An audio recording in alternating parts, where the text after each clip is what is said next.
it's Emily and this is going to be my July wrap-up video. So I thought I'd change up the filming location and sit in front of my like pretty book shelf today.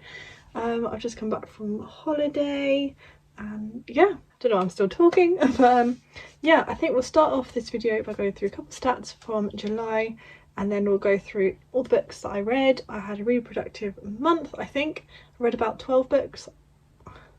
I should check this before I start talking. Okay, so nearly. I read 11 books across July. That made a total of 3,857 pages. The average rating was actually pretty decent this month. It was 4.09, which is one of the highest months this year. Wasn't quite my highest one. I think the one, January was like 4.1. So just slightly below that, but still a very highly rated month. I unhauled 0 books but hauled 31, so yeah, that definitely didn't help my TBR issue. If you're interested in money, I spent £106.17 on those 31 books, so in total that's not that much per book. It's about like just over £3. But yeah, 2 books that I read in July were rereads and I finished 0 series. So with that, let's jump on into the books I read this month. The first one I read was actually volume 3 of a manga series that I've been reading, and I'm really enjoying that. I gave this one 4 stars. It's very dark and twisted. There's torture, quite a lot of it, but I'm really enjoying it. My friend suggested it to me and so I picked it up and I'm actually really enjoying it. It's my first like proper like manga series. I've read Junji Ito's horror manga but not like a full like series like this. So yeah, I'm really enjoying it. It follows our main character who as a child was bullied by this group of friends, and then I think what's going to happen is as he goes, it's about 5 years later, he's like a teenager and he's kind of going to pick off one by one this like friend group and torture them. That's all I really know. But that's about it for that one. Next up, I read my one, I think it's the only 5-star read of the month. Yeah, so the only 5-star read of the month for me was The Mercy Seat by, Elizabeth H. Winthrop, and I loved this. This was so heartbreaking. It's not that long. It didn't take me too long to read. The chapters are literally like super short. It was such a heartbreaking story. I fell in love with it. I actually cried. This is like one of the only book, I think this is the only book so far this year that I have actually cried at. That actually brought real tears. I think it was twice in this book that I actually cried. So this follows Willie. He has been arrested and charged with the rape of a white girl. He's a young black boy. However, he's like, it's true love, like it's love. However, the girl is no longer alive and so can't say whether it was or not. They only have the girl's dad's word that it was rape. But he's about to be electrocuted and it kind of follows just across the whole span of a day. So throughout the evening it follows different people's point of view from the town. So some of them are really racist. This is 1943 Louisiana, so it's, yeah, a lot of people in this town are racist. But it also follows the boy's family, it follows the people bringing the chair down. Yeah, it's just heartbreaking and I highly recommend, but it is very, very sad. Next up, the next book that I finished in July is Wrong Place, Wrong Time by Gillian McAllister. This I read, as you can probably tell, I read for Chloe's book club. I think it was her Patreon book club for July. This follows a woman who witnesses her son's witnesses her son murder someone. She wakes up the next day and she's like gone back in time, and then she keeps going back further in time to kind of learn why it happened. Loads of secrets were unveiled. I ended up giving this 4 stars. I think it was very good and it was very high paced, and when I picked it up I found it very hard to put down. I didn't really stick to the buddy read like pages. I think I just read it across a couple days. I think there were points where it did slow down a bit, but a lot of the time the action was good and there are a couple of secrets that I didn't see coming, and the ending I wasn't expecting at all, I must say. I went into this with quite high expectations because everyone I've heard talk about it absolutely loved it. I don't think it was quite up to the hype personally. It wasn't absolutely amazing, but I still had a good time reading it, and it was, yeah, it was a good thriller. It was better than, you know, your normal thriller, I guess. But yeah, I'll be passing this on to my grandma because I know she wants to read this, so when I next see her I will take this with me. Next up we have another thriller, mystery thriller, and that is 5 Survive by Holly Jackson. I gave this 3.5. It was good. I was kind of hooked and really enjoyed reading it, but then I didn't think it was anything special. I knew who it was, I clocked who it was like straight away, not straight away, but like really early on. Some of the characters were really irritable and I didn't really like them, and I feel like they didn't need to be that intolerable. Like, yeah, having a moody character, having a broody character, it's good. Like, if done well, like they can be great for the plot, etc., and like character development. However, one in particular in this, just I felt like it was just a bit like a step too far. But I still had a fairly good time reading this. It was a nice and easy read because it's a YA, and I will still probably pick up Holly Jackson's books. I do really like Good Girls Guide to Murder series, although I haven't actually finished As Good as Dead. If you don't know what this is about, this follows 6 friends. They go in a camper van, they then get a flat tyre, or like a tyre blowout, and they then realise actually it's not. Someone's hunting them down. It was shot out and they're stranded kind of in the middle of nowhere off the beaten track. So yeah, also thank you to Rhiannon for giving this to me for Christmas this year, so yes, finally getting around to that one. Then we have another mystery thriller, and that is Not a Happy Family by Shari Pena. And this I gave 3.5 stars as well. I had a good time reading this, like I flew through it. They're so easy to read, this author's writing. And I have read nearly all of them now. I think there's 2. Actually no, she's just released another one, so maybe I haven't read all of them. But I always pick them up as really quick, easy reads. The font's always big and they're always so easy to follow. This one was good, though I was kind of disappointed by like the ending, like the main reveal of who did it. I was kind of a bit underwhelmed with, a bit disappointed. I kind of called it from a long time ago and it was not surprising in the slightest, but all the other kind of aspects of it were alright. This one follows this really rich family. There's like 3 kids, like I say kids, they're like adults, but like there's a really rich parents that are like old and retired, and then they're 3 kids and they're kind of at different stages in life, but for some reason or another they all don't really like their parents, and kind of have reason for them to be dead, and one day they are dead.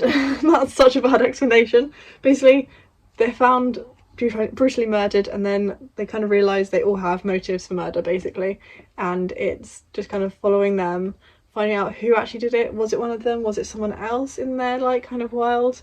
Because they were kind of not nice people. But I am unhauling this, so this will go up on my vintage shortly. Yeah, I always unhaul this author's writing because I'm never going to reread these sort of thrillers, because once you know, you know, and that was a bit underwhelming. So then the next book I read was New Moon by Sophie Meyer. This is the second book in the Twilight series. Chloe's hosting a kind of read along for her Patreons. Well, we're reading them, watching them, read and watch them.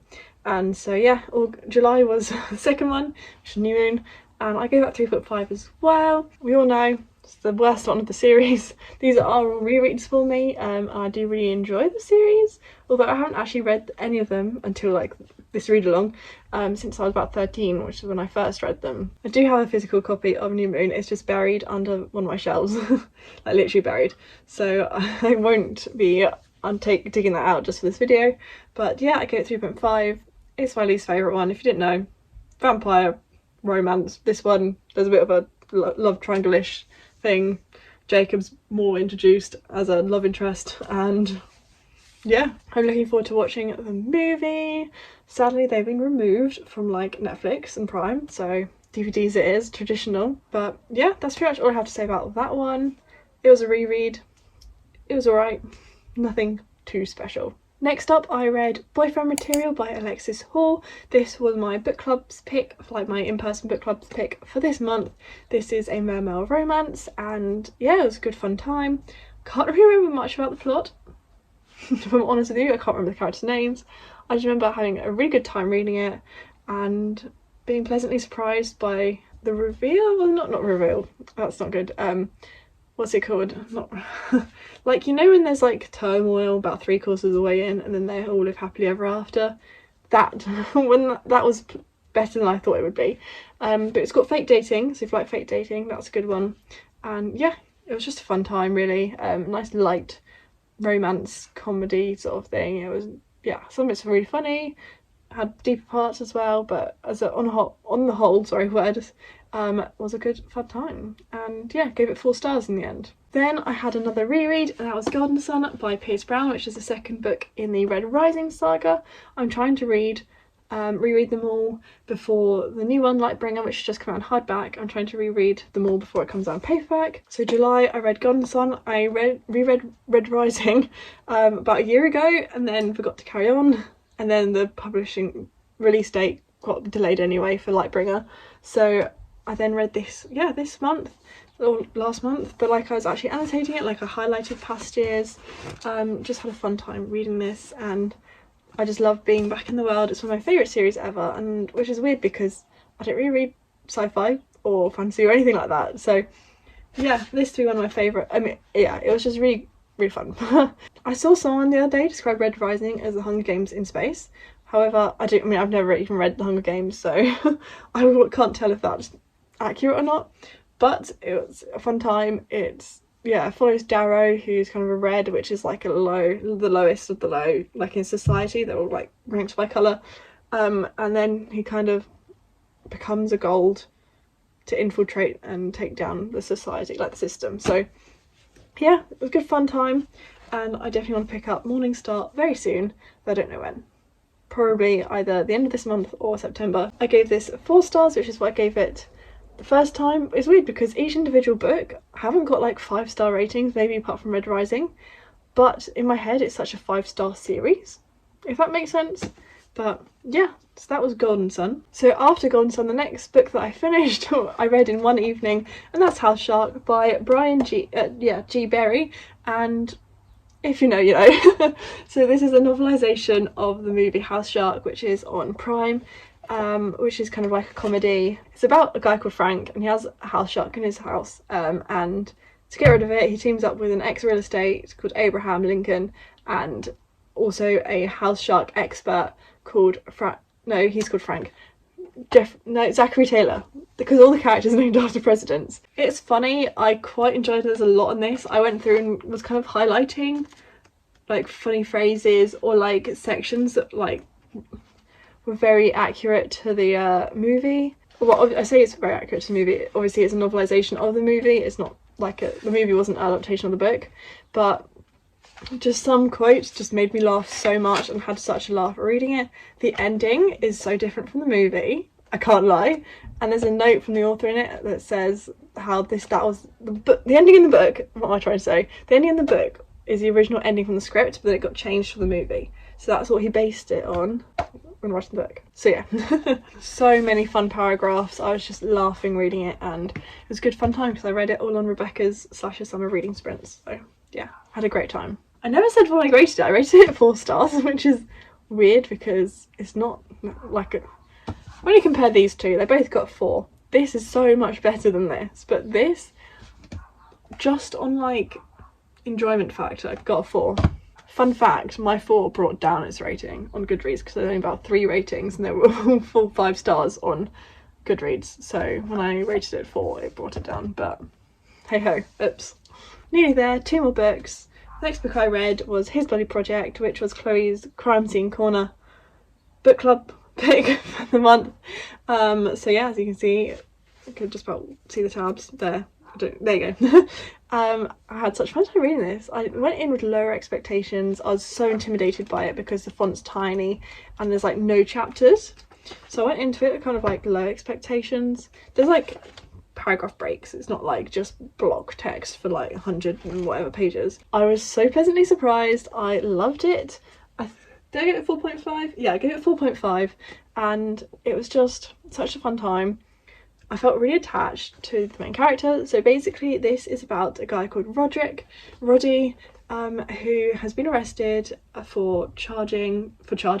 He's been charged with the murder of 3 people. So it's a guy called Lachlan, his daughter and his son, and that's all you kind of know to begin with. And then you have his account, so the first however many pages, like 100 pages, is his account of what happened, why he did what he did, etc, etc.